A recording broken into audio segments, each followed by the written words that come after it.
Hi, sweetheart. So it's Mrs. Bond here with your video for this week. This is going to be one of the videos for this week. So what I need for you to do is go ahead and grab your spiral notebook. In your spiral notebook, I need for you to go ahead and set up your notebook for the Cornell notes. Remember, when we watched our video, we know that we're just going to draw a straight line down from the top to the bottom, and then we're going to write the title. The title of this video will be the impact of word choices. So the impact of word choices or diction.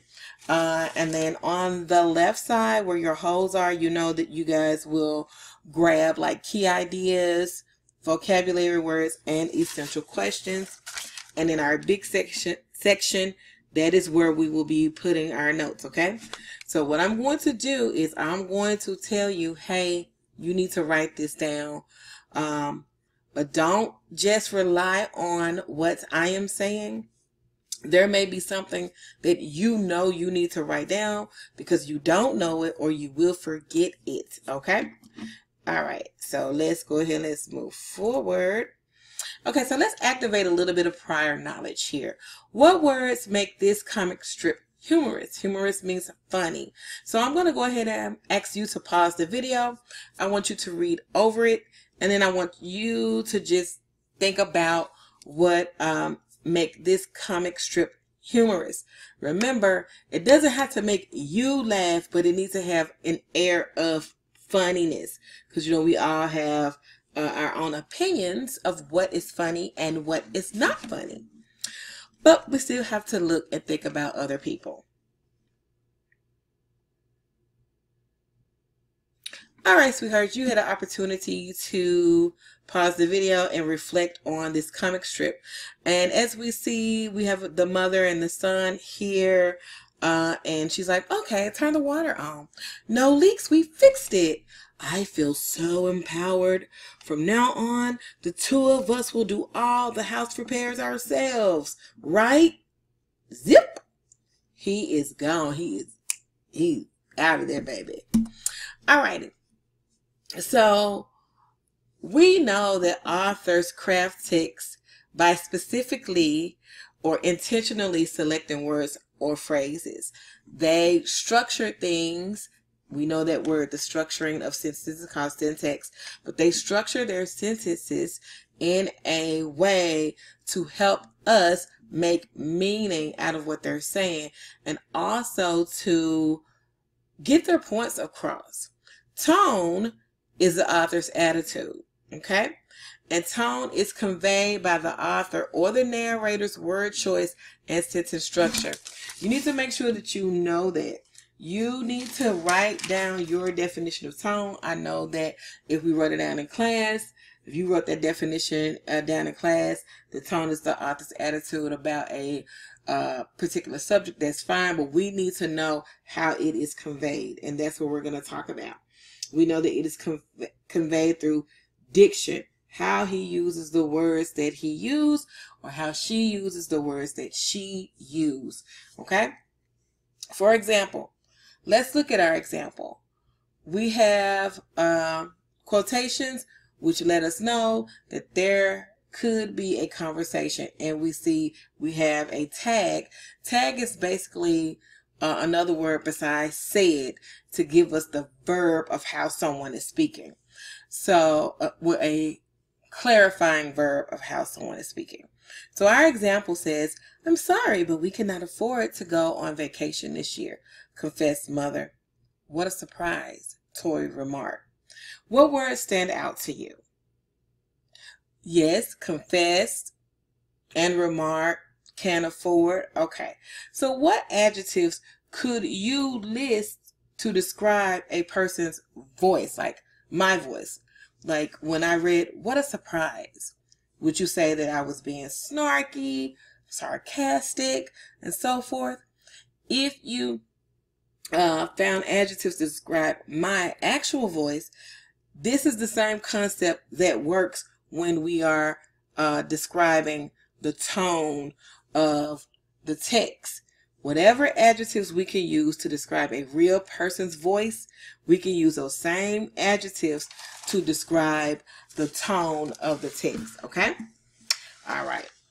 And again, we got our mother and our daughter here, and she got like a little attitude. She's a little bit salty. She can't go on vacation. All right, so we will investigate how word choices influence meaning and tone. So listen up. This is a slide that you all definitely need to pause. You definitely need to write down these words. So on the left side, you will write down connotation, and then you will write down the meaning of connotative, denotative, technical, figurative language. And when you write figurative language, in that middle box, you will write down all of the types of figurative language. Okay? So you can go ahead and pause right here. I'm going to continue to keep teaching so that we can just move forward, okay? So we got different ways words have meaning. We got connotative meanings is the feelings, the tones, and the different associations connected to that word. So think about not the actual meaning, which is denotation. It's just the feeling that's associated with that word. We have technical words. Now, technical words we see a lot in our science classes or medical books, or even books that are focused on a specialized content. So when I'm reading my books for my particular subject, if I'm reading English books or books about education, they have technical terms that only relate to this particular study area. And so then we got figurative language. Figurative language is a creative way that authors use so that they can help us understand the meaning of something from a different perspective. Reading is all about making connections and walking away with the understanding. Reading is all about making connections and walking away with the understanding. You may not agree with that person, and that's fine. But you should walk away understanding their perspective, why they think the way that they think, or how they arrived at that particular thought process. So then we got the most common types of figurative language. We got similes we talked about. Our first week in class, we know the similes are comparisons that use like or as. Metaphor, it make a direct comparison. It tells you what something is. Sally is a storm. It's not comparing Sally using like or as. We're telling you what Sally is. Personification gives human-like characteristics and qualities to objects that are not human. Automatopoeia are words that demonstrate sounds. Think about the slide that our comic strip when we saw that zip. That is personification. I'm sorry, that is automatopoeia. Hyperbole is an intentional exaggeration. He is as big as a house. You know, we know that's not literal, but that's an exaggeration of sort. Alliteration is when we repeat the same sound at the start of a series of words. Think about the tongue twisters that you know. Sally sold seashells by the seashore. That is an example of alliteration. An oxymoron is when we put two opposite words together in a sentence, like Biggie Smalls. How can you be big and small at the same time? That's an oxymoron. So again, make sure you pause right here and then restart the video when you finish writing these things down in your your spiral notebook. All right, so let's go deep dive a little bit more into tone. Again, tone is the attitude that's represented in a work. When I say a work, I'm talking about a text. And we find it through the author's word choices, his imageries, his descriptions, whatever choices that the author used to relay his message, we can find tone in that. But to be, how can I say this? To make sure that you always understand tone, look at the words. Look at the word choice.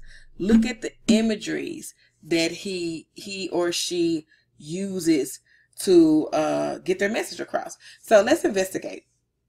On the left side, the side that's not highlighted, we have our text. And on the right side, I've highlighted certain words to help you identify the tone. So it says, he approached the task with sheer determination.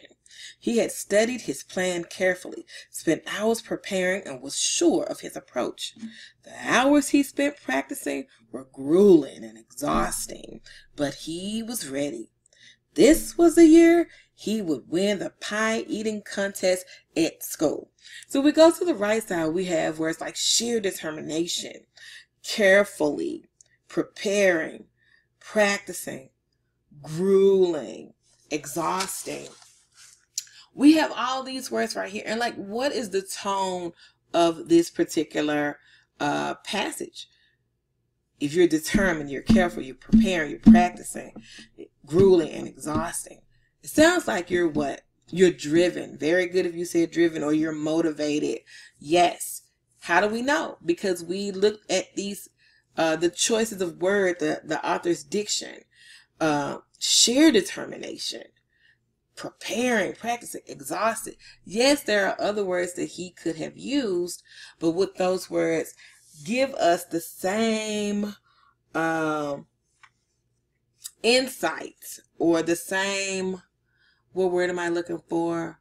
I want to say, I'm going to use the word feeling, the same feeling or the same connection that we have now. Okay? All right. So let's check out, let's go through our steps, okay, of how we can investigate tone, okay? So here's what you need to write down. On the left side of your paper, you need to write down steps to find the tone of a text. And then you're going to write these steps. You're going to write these steps down, okay? So the first thing you're going to do is you're going to read and annotate the text. This is something you would never get away from in my class. You must read, you must annotate. They go together like ham and cheese, mac and cheese, whatever and cheese. You have to do both. So when we're reading and annotating, we're going to analyze the details of the text. Like, what choices of details help us to understand the subject, or what do the choices of that detail reveal about the subject? We're going to examine the word choice. Whenever we examine something, we look more closely at it. We go beyond what's on the page. We're going to ask ourselves, why choose this word over another word? So that means we're going to build our vocabulary. There may be some words that you don't know, and we may have to look up the synonyms or the antonyms to understand what the word means. Now, I'm also going to send you a video, maybe on later on in the week, that's going to talk to you about context clues. So be prepared for that video. Why? Because the context clues will help us also examine the word choices. Then we're going to analyze the effects that these words have on the text, on the reader, on the character, and so forth. Okay? So let's take a look at our example here. We have a poem, and the poem says, there is no one that can be better because you're brilliant. There is nothing that you can't do because you are unbeatable. There is no place that you cannot go because you are always welcome. There is no person that can hold you back because you are unstoppable. And I feel that way about you all.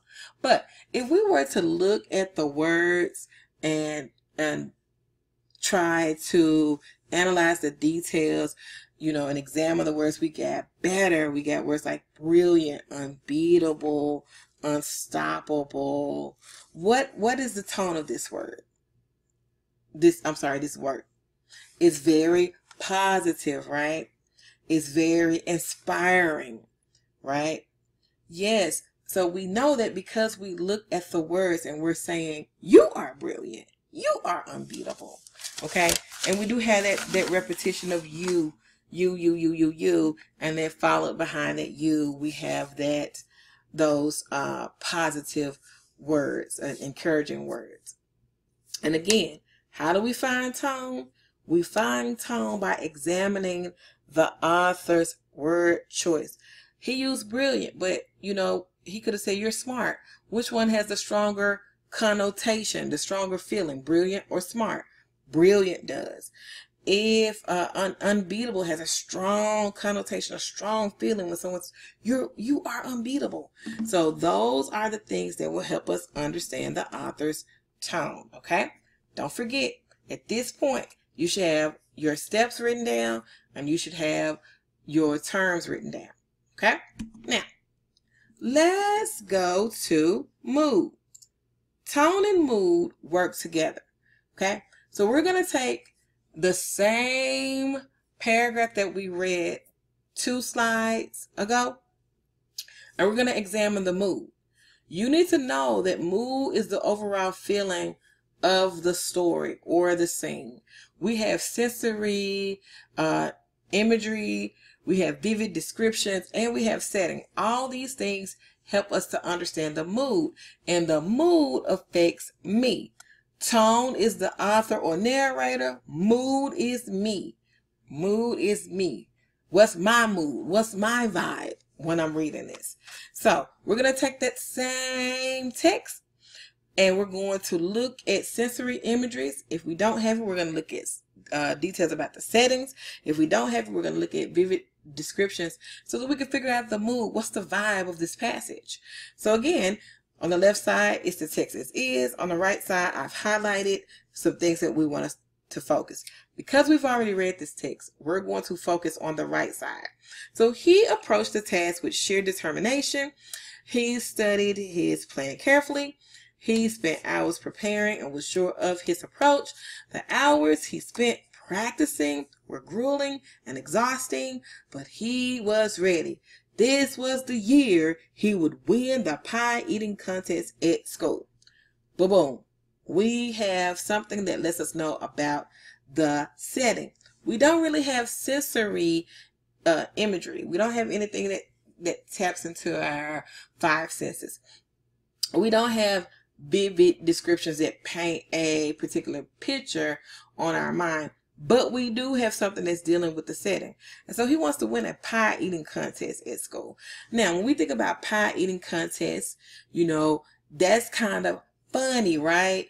It's comedic. We got people who are just and eating the pie as fast as they can. All of that's funny. So the mood here should be upbeat. It should be funny. How do we know? Because of the description of the settings. Make sure you remember that the mood is created through sensory imagery, settings, vivid descriptions. Okay, the mood is you. It's the vibe that you are getting as the reader. The tone is the author. It's their opinion about a particular topic, right? It's their attitude that they are revealing through what they say and how they say it. So let's investigate with this particular text. The steps are the same for mood as they are with tone. So you don't have to write this again. You just need to know that we're always going to analyze our text as we read it. We're always going to pull apart the details. We're always going to examine word choices. And we're always going to examine the effects on the setting, the effects of the imagery, the effects of the vivid descriptions. Okay, so the door swings open to reveal all of my family members standing around the Christmas tree. The lights were twinkling and the fireplace is roaring with a warm fire. Everyone is singing Christmas carols as the snow falls quietly outside the window. What is the mood of this text?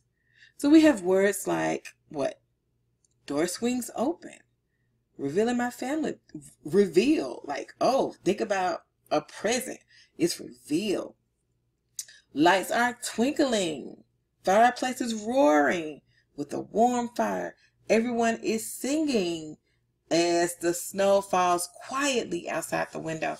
These are key details from the text that we can use. So this mood is kind of like warm and homey and cozy and family oriented, right? How do we do that? We read, we pulled apart the text, we made connections. Reading is all about making connections. It's all about you bringing something to the table, okay? All right, so this is our last slide. I always want you to know why this is relevant to you. This is relevant to your life. Here's the thing. You need to be able to interpret word choice in a variety of media.